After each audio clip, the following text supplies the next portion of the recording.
Hello and welcome to today's community call. My name is Ugur. I'm today's host for this session, or more like participant, together with Eric. Everybody knows him from the last time, I suppose. And today's session is going to be a bit more open-ended. So we have some topics that we want to bring up, Eric and I, and we're mostly going to be answering your questions. Whatever you have in mind, just shoot us a message throughout the call. We'll try to answer everything we can answer. I mostly work in marketing and previously a lot in BD, so I can cover pretty much that aspect. And Eric is our guy for everything relating legal. So, in case you didn't get enough of me last week or 2 weeks ago. When was that? Two weeks ago. Yeah. So yeah, if you have any questions, as always, drop them in the comment box. I already see that there's one from before we got started. And otherwise, I think the first thing to start with is one of the topics that is pretty much on my heart, and that is proposals. As you might know, or as a lot of you are aware, we have our forum online, and we have a lot of discussions going on with potential proposals, some proposals already created from, so to speak, teams that have already received grants before. And one aspect I wanted to highlight during this whole conversation, so to speak, is what it means to bring up a proposal, since there's like various different definitions of what it means to govern and what it means to vote on something. And I'm more and more realizing that people a lot of the times think that there's like a core team that they're governing over when putting up a vote. For instance, hey, we want you to integrate with chain X, so we vote now that you team blah blah blah go do it. And that's not really how it works under this, I want to say, because the teams that are part of this entire thing, for instance, the marketing team that I can speak of, we put up a proposal to do a certain thing, and the DAO votes on it and says, oh yes, this sounds cool, here's the grant, go do it, or they say it doesn't sound good, so you don't get the money.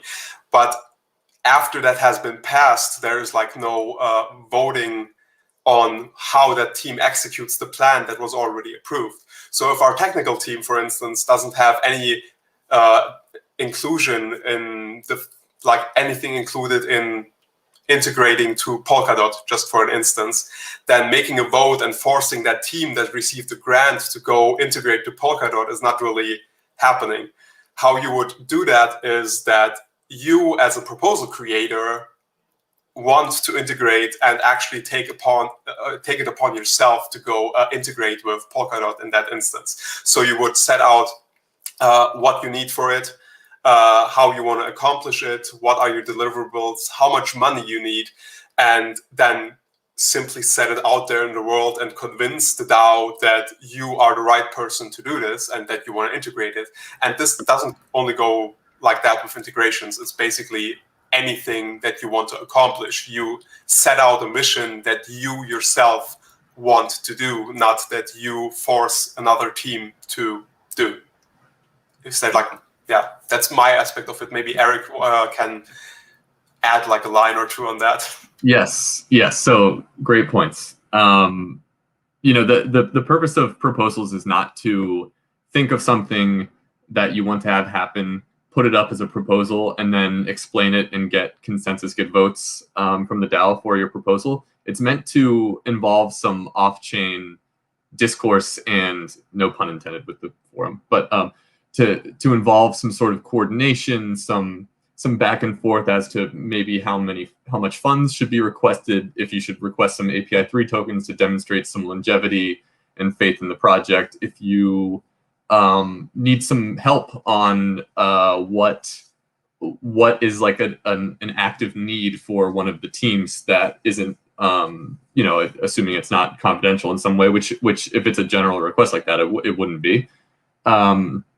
but that we're really starting to emphasize the forum and the Discord for these discussions, because it's beneficial to everyone to kind of get ideas out there, get feedback, kind of hone down what some proposals might be, what the budgets might be, who might be able to help.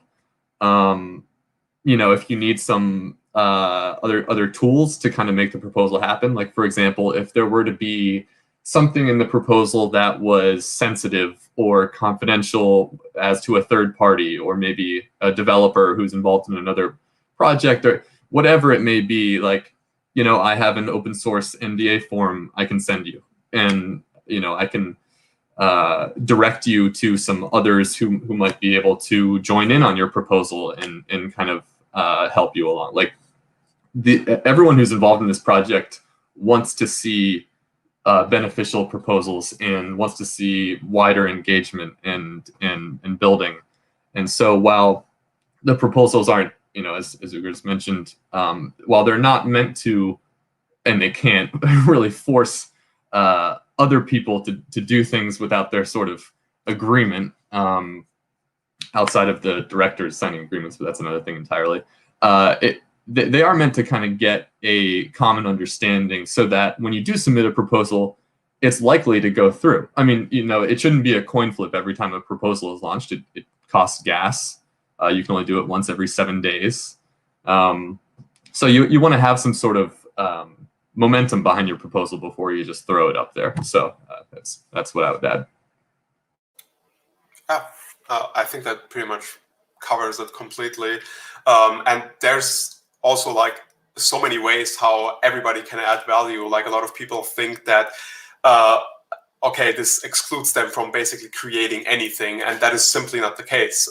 For instance, the marketing, when a marketing proposal was posted, and since I'm involved there, I'm just going to take this example. There has been like also discussions on Telegram about, why isn't there like a part that includes YouTubers that talk about API 3 and so on. And while I don't want to like make any comment on the importance of it, it's just that you just identified something that you don't agree with in the marketing agreement. So how you would go about that is that either you create a counter proposal that throws off our entire marketing proposal and has that included as well, so you actually win it over, so to speak, the team that submitted it, or you just identified like a small part that we apparently don't put enough attention towards. And that can be the small little part where you actually ask for a grant and say, I want to handle this. I want to go out to YouTubers and I need X amount of money for it. And I want to convince them to create a video about API 3 talking about this, this, and this. And like, there's nothing stopping you from that. And I think it's always like super important to highlight this, where there's like no major team, there's like no major functionality or like barrier, central authority that tells you no. It's just that the current team, the current marketing team that proposed that, it is not part of the scope. So if anybody here feels like it should be part, go ahead and make a proposal. It's that easy. So do you see the question about the current treasury? Yeah, sure. Let's just take that. Is there an easy way to see the current treasury? It might help with voting on proposals in DAO. I believe it's available somewhere, but not sure where to see this info. So we currently, if you want to say it, have two treasuries. We have the DAO V1, which was pretty much the treasury from around when the token distribution was, and it has like the part of the DAO treasury that is API 3 and the part that is USDC. And now we also have the DAO V2, which is like the official DAO that was launched. And like Burak, I think he mentioned it either in one of his articles or he mentioned it in one of the community calls, where we are gradually shifting the treasury from V1 to V2, just also for security reasons. One of those transfers just happened. I think we're sitting at around 23 million USDC and 27 million API 3. And we just transferred 5 million USDC from DAO V1 to DAO V2. So those 5 million are completely governable by V2 now. And over the course of time, again, to stress this enough, as a security feature, as an additional, to gradually move the funds over to V2 until V1 basically has nothing left anymore. And right. V1 is checkable over Aragon. I think we have a link for that. We can drop that in the Telegram. You can simply ask for it, or on Discord. And the V2 treasury is actually checkable directly on our DAO dashboard. Exactly. That's what I was going to mention. So if you navigate to the DAO dashboard, go to the governance tab, and then on the right side under treasury, hit the drop-down menu for secondary, and you'll see the USDC balance in there. Yes. And maybe also just for the people that just joined us, today is going to be a very open-ended session. Eric and I have some points that we want to bring up. Just drop them, talk about them, and we're here to answer whatever questions you might have. So don't shy away. Ask us whatever you want to ask us, and whenever we can answer, we will answer.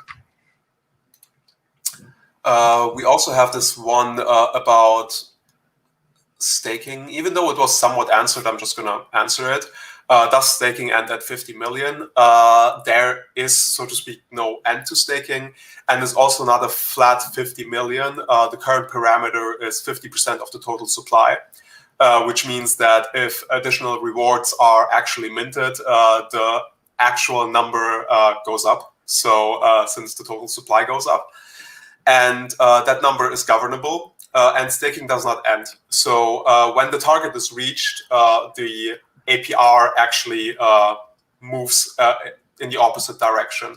The current update step is 1%, and I think we're sitting at 42.75% APR, roughly. So when we would meet our target this week, that would go down 1%. That is the current update step. So that would mean for the next week, we would drop down to 41.75% until we drop below the target again, and so on. I think everybody gets the gist by now. So I actually just got a Twitter DM from someone asking about Gary Gensler's SEC speech. Go ahead. Yeah, why not? Why not answer this live? Yeah, so it's the rhetoric was really disappointing, overall, because Gensler has a background in educating on blockchain and understands the technology, understands at least some extent of the benefits, and it was unfortunate to see him speak in a manner that was just very negative and presuming the worst about the industry. And and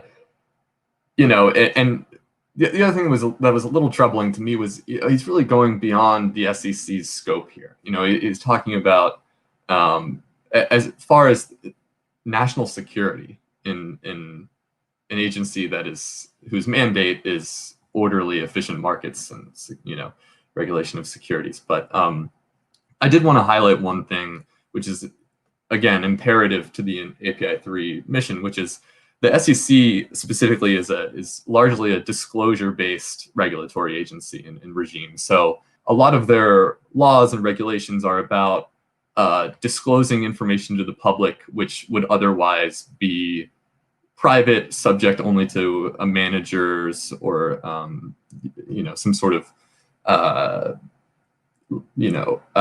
director or officer's knowledge in the operations of a company for which has offered security. So that's like the basis of the laws, many of which are many decades old and came from a time when active transparency and real-time information were seemingly impossible. So in API 3's case, just about everything that can be public and on-chain or on GitHub or communicated over community calls or in a forum or in Discord is done to that effect in order to encourage as much participation as we can and give the public as much information as we can. And I think a goal of mine specifically, and I think just about everyone's, is to only guard the confidentiality of information which must be guarded.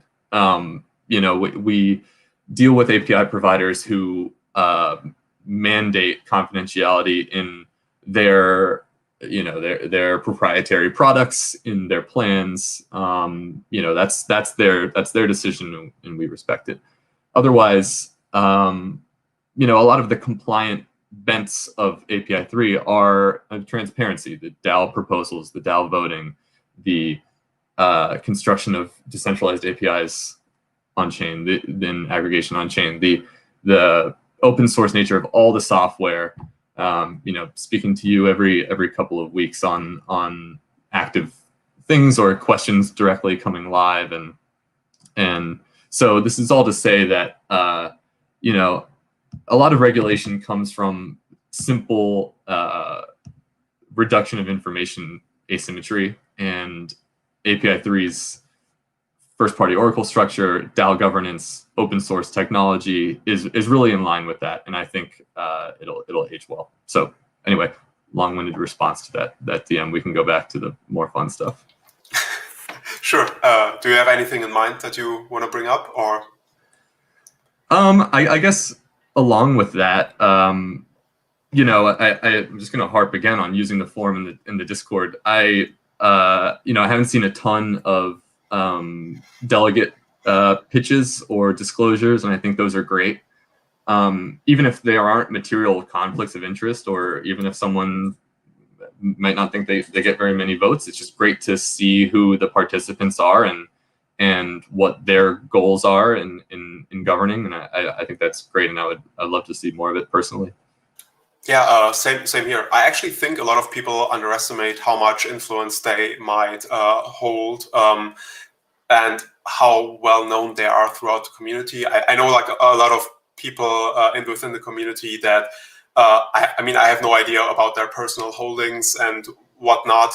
So I just think a lot of people underestimate how much actual delegation they can get, also because of the fact that they have been active for such a long time. They are recognized throughout the community, and just putting it out there and putting either their ENS domain name or their actual address out there would surprise a lot of people how much delegation they would actually get. And I think it's a hurdle that a lot are not taking because they think it won't happen. But I would suggest that anyone, especially of the people that have been part of this for months already, puts themselves out there, because they will be surprised how many people have actually been watching the chat and think they're a cool person and will delegate to them. And this will probably also be people that won't follow the project that much, or don't have the energy or time or funds to vote on every single vote. And you just putting yourself out there now made sure that we have additional votes being actually actively used by you, hopefully, just because you put your name out there. And I think that's something that a lot more people should consider. And I hope the forum gives you an opportunity to do so. And if there's like any feature that you're missing in actually like making yourself more visible, just let us know and we'll try to incorporate that. I hope that's a good addition. Yeah, no, I think it's a great answer. I see we have a sort of technical question that I can partially address. Sure. You'll probably know more than me, so I'll go first and then you can dunk on me. But so the monetization features, this is a cool thing that I saw some community member highlight recently, the authorizer concept, and how data providers can whitelist users for several reasons. And so the monetization features are actually pretty broad in the ways that providers can be paid and allow access through Airnode, or whether or not that's even on chain. So I think this question is getting to are payments being received in API 3 tokens and burned? I can't speak to that, and that would be that would be received by, it wouldn't be received by the well, you know what, I'm just not even going to address that. But the point is, the point I wanted to make was the monetization features can include anything from payment by stablecoin from an address and then whitelisting that address in the authorizer, or by API 3 token, or even off-chain payment. The provider, has whatever payment rail that might be, and knows the requesting address from the user and whitelists that address for the usage they've paid for. So even if you were to see an on-chain monetization feature, that doesn't mean that premium APIs wouldn't be accessed. And I think that's a complicated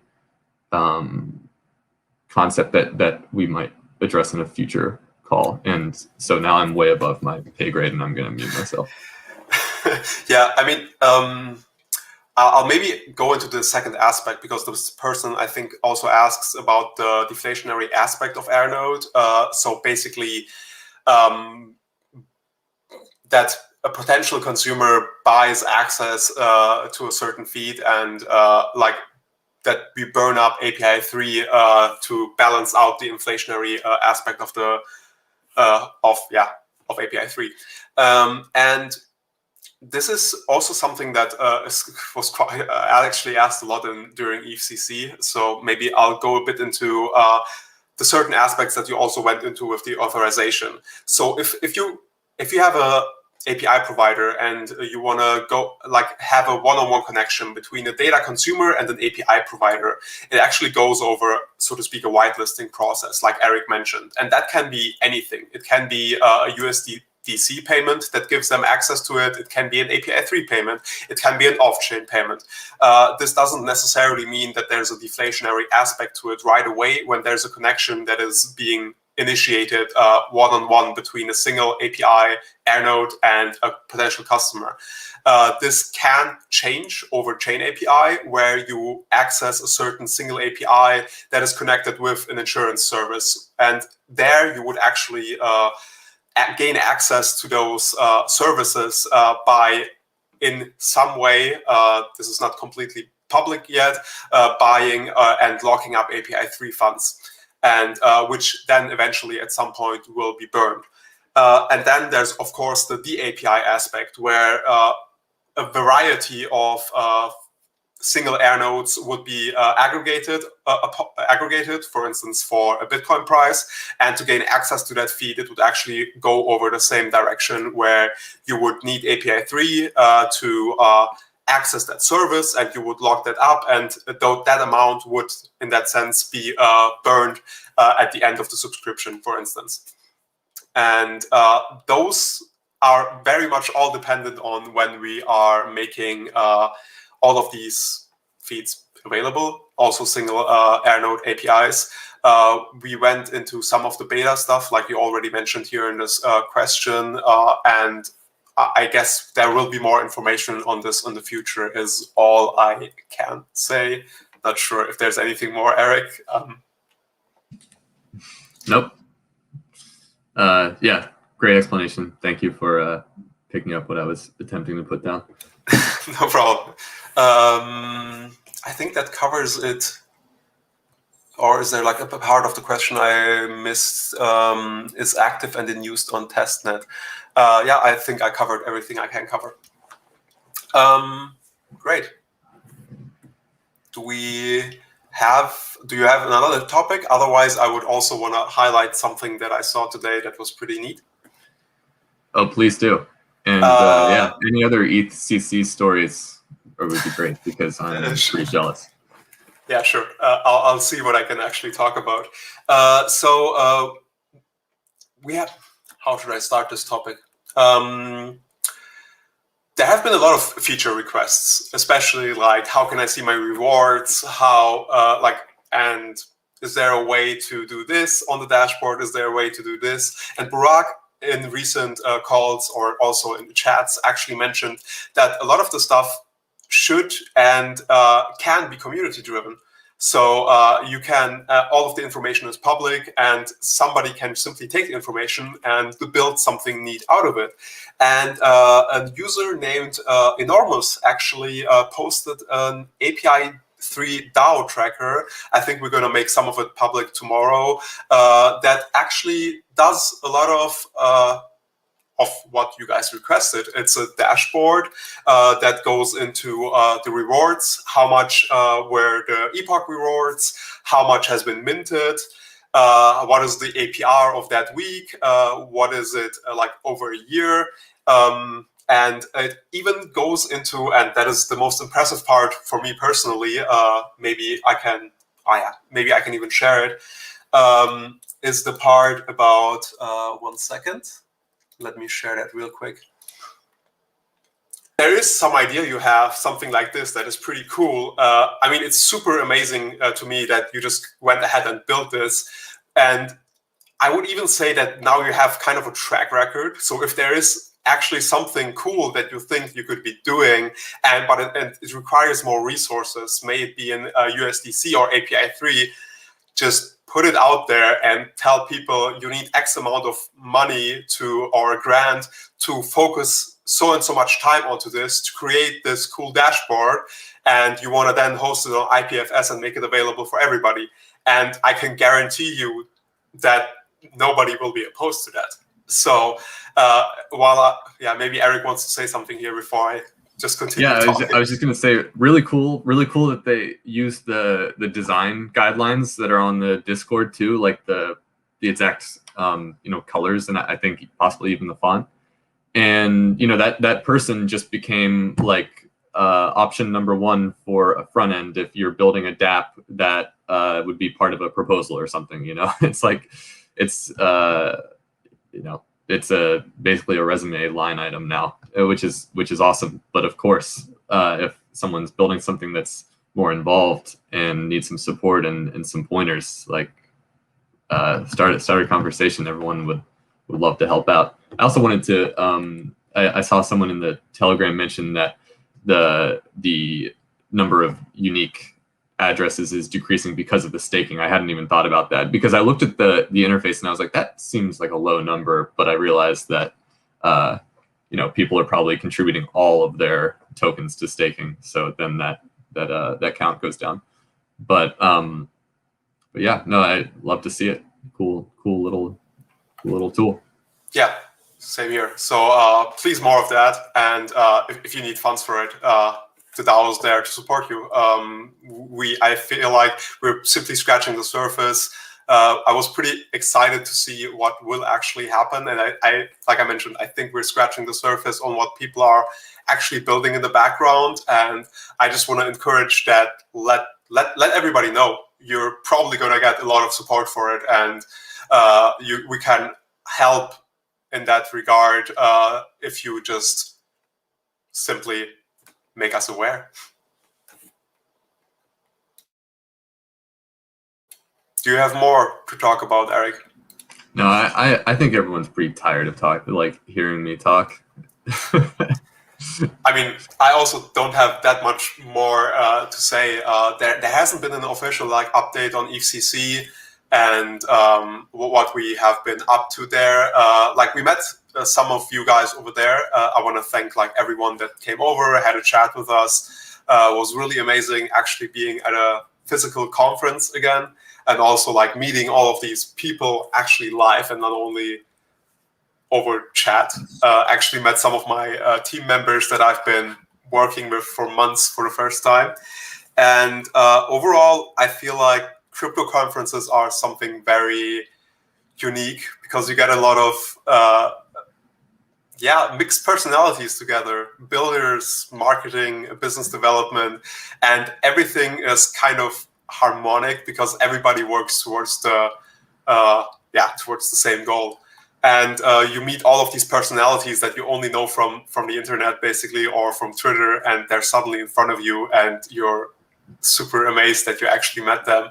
So we're probably going to be, not only probably, we're most likely going to be at EFCC next year again. So if you guys want to drop by and say hello and, I don't know, get an autograph from Heikki or something, I don't know, just drop by or want a t-shirt or whatever it is that we're going to be offering, just drop by and have a conversation with us. It was amazing how many people we actually met.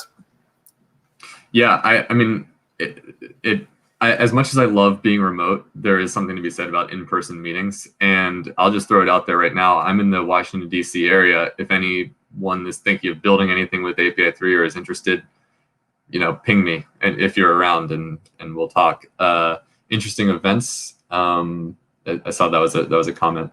I heard a rumor that ETH Boston is a thing that will happen. If that's the case, I'll definitely be there. My sister lives in Boston, and I have seen a pickup in just sort of casual, we're thinking of doing a proof of concept. I